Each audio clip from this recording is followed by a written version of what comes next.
What went wrong with this episode? Seriously, what the heck went wrong?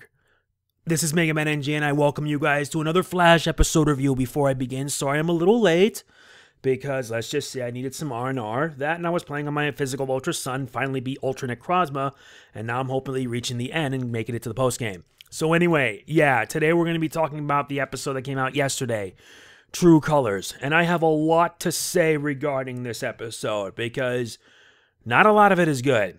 I'm just letting you know that right now. I'll provide a summary as well as some of the things that, well, I needed to explain. Let's get started. Barry ends up sent in an isolated cell, encountering the bus metas that he had captured throughout the season. Having learned that they'll end up being in the hands of Amunet Black, he devises a way out for him and the metas by going through the sewer systems in Old Iron Heights. As this happens, the rest of Team Flash try to find a way to distract Amunet Black enough for the plan to derail. Unfortunately, it derails anyway, and it only makes the situation worse. Will Barry be able to get him and the bus metas out of Iron Heights, or will they end up being used as fodder for Amunet Black?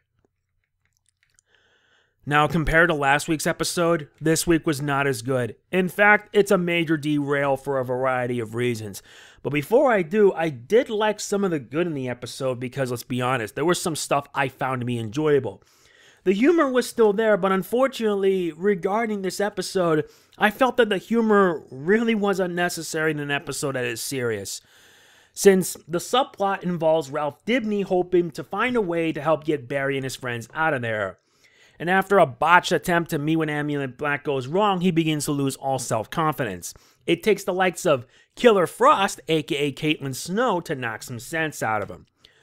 Of course, it means that, well, it would be all for naught either way. There is no villain of the week, but we do know that Warden Wolf turns out to be in cahoots with Amunet Black. I'm not really that surprised because I always thought that Warden Wolf was just an honorable guy doing what is right, but after last week's episode at the end when him being set up so that way Barry would be taken to an isolated metahuman cell, that's only proven right off the bat that he's a bad guy. Plus, working with Amunet Black is also worse. Was I really not surprised that he went down the way he did by the Thinker? Nah, I wasn't really expected because he didn't really offer much in terms of, well, being a real threat. There are 3 legitimate problems that I have with this episode, and I mean it. As much as I like the episode because it does have some of the usual humor courtesy of Cisco and Ralph Dibny, the humor I felt was unnecessary and it only bogged down it. I feel that the writers are struggling to achieve that perfect balance. Last week, they were able to succeed in that by providing a perfect balance, not to mention giving Team Flash the chance to shine. However, this week, no. I felt that the seriousness was pushed way more than the old humor stuff. But like I said, there are 3 legitimate problems with the episode. First, the bus metas. Yes, we get to see the bus metas again. Unfortunately, they end up becoming a plot point for what happens in the end because, you guessed it, the Thinker's back. The Thinker's back and ends up making his move. And doing the old body snatching once again, swapping from the guy we know before to Becky. But not before he also absorbs the powers and everything from the other metas, knocking them out completely.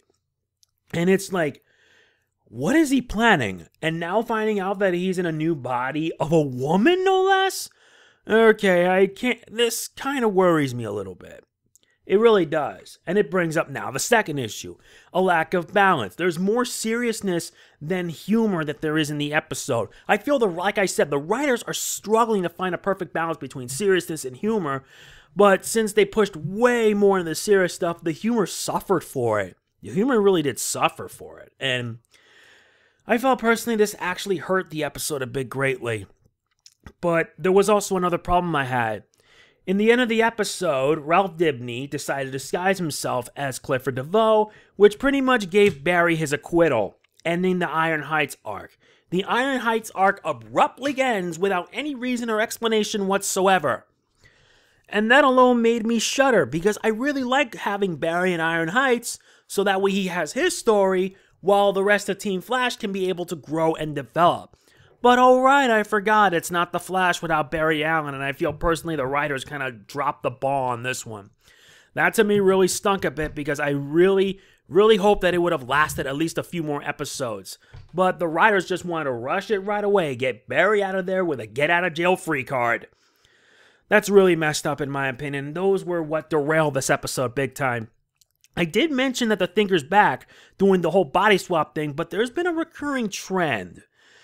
I don't know why, but I feel that it has something to do with the Thinker and the bus metas. Because if you guys know, throughout the season, Barry and Team Flash were trying to find all the metas that had been affected when he got out of the Speed Force. They were able to find them all, but then by mid-season finale, the episode Don't Run, which I swear I wish they could be monetized already. It's been like 2 or 3 months now. Anyway, I feel that Clifford DeVoe went to move on to another body. This time, the body of someone that Caitlin had to operate on. And then it continued on even further, this time with Becky. But along the way, he was able to absorb their powers. This has me concerned, because if the Thinker's going to be the big bad of this season, and the fact that he's going to be having all these different powers, it's going to make him a more devastating threat than before. And I will admit, the ending kind of shocked me. But how will this play out for the rest of the season? I don't know. I don't really know, because I'll be honest, the episode was just okay. There were a lot of things wrong with it, and I know some people will probably agree with me on this. I will give this episode a 6.5. It's not that bad, it's okay, but there were a lot of issues that derail the episode big time from making it good. Not to mention, the Iron Heights arc abruptly ends without any explanation whatsoever. It's as if the writers can't seem to have any idea what to do by this point. And that to me is going to end up hurting the season in the long run, because I know you guys know that I got out of Arrow since season 4 when Laurel Lance went down and it focused way too much on Olicity. That kind of made me sick to my stomach. But now with this, I don't really know. I don't even know if I'm going to be sticking around for season 5. I want the show to be good. Too bad I have to wait like weeks for New Legends of Tomorrow, because that show is more fun. But, I only hope the writers know what they're doing, because if not, then it's going to end up hurting the show in the long run. Sure, season 3 had a bit of issues, but it was a pretty decent season, and season 2 was very solid right up until the end, which set up to a more underwhelming one episode called Flashpoint. Although all of that was done just to bring Supergirl into the CW verse. But honestly, I don't know. Next week, we have another meta is being a target of the Thinker. We don't know what's going to happen, but we do know that the next meta is a rock star. But more like a musician. I'll have to find out for myself, because I'm already getting a headache. So yeah, that is pretty much it for this episode review. It's not my best because I'm running late, but I want to make sure I provide my honest thoughts on it. If you enjoyed the video, please be sure to hit the like button. It really does mean a lot to me. And I will see you guys next week for more of the Flash episode reviews. This is Mega Man NJ signing off. Peace out.